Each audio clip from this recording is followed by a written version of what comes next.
friends, how are you today? I hope you're doing well.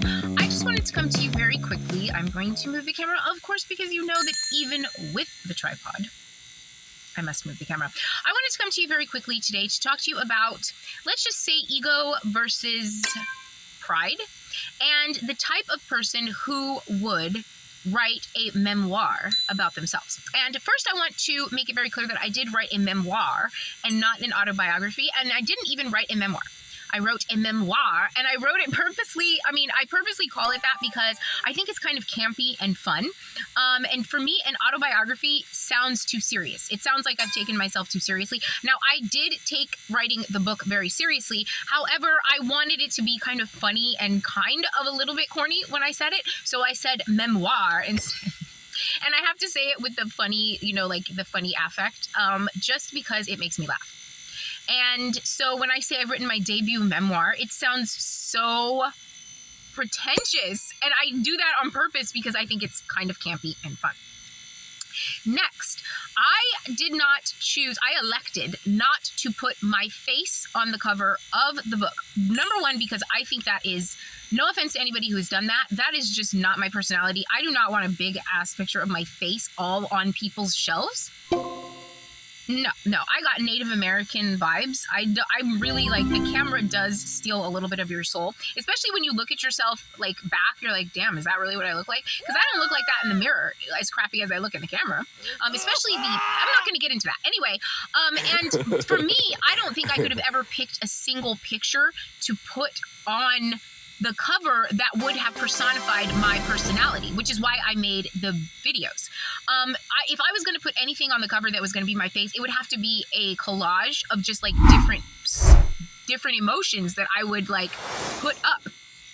And that would be, I guess that would be kind of cool, but I just don't want my face on the cover.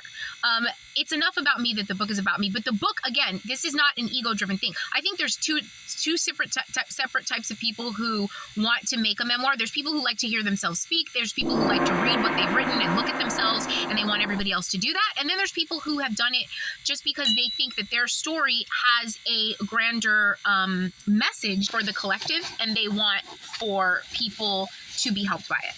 That's the category that I feel I fall into. And I feel like you do have to have a certain amount of ego, though, to even assume that anyone would want to read your story. And I obviously have a tremendous amount of something. I don't think it's ego. If it is, it's not low vibrational, I don't think. But it is very lofty for me to assume that anybody would want to read 842 pages about my life. But I have enough pride in myself and my story to be like, of course they would, because once you start, you won't be able to put it down. I have, like, sometimes at the library, I'll just pick up the book and go through it. And every time I pick it up, I start reading it and I can't put it down. Like, I find myself 20, 30 minutes later, like, oh my God, I've read like 6 chapters just because it's that good. I'm not even joking. And I guess that is a little bit cocksure. Is that okay for me to say? Anyway, but I just thought, I just think it's interesting because not everybody would even think to write a story about their life, even if their life was interesting. And I think it takes a lot of pride in yourself, or a fair bit of ego as well, depending on how you approach it. It takes a lot of pride and I guess a lot of just confidence in yourself. So that is very interesting. So I think I have a little bit of pride, but not so much that I would also emblazon my face on the book. So I feel like that makes me a little bit different. I don't know how many people even have autobiographies without their face, without a picture of themselves on it. And I don't even have an autobiography. I have a memoir. Sorry. And the picture I chose is upside down. What does that tell you?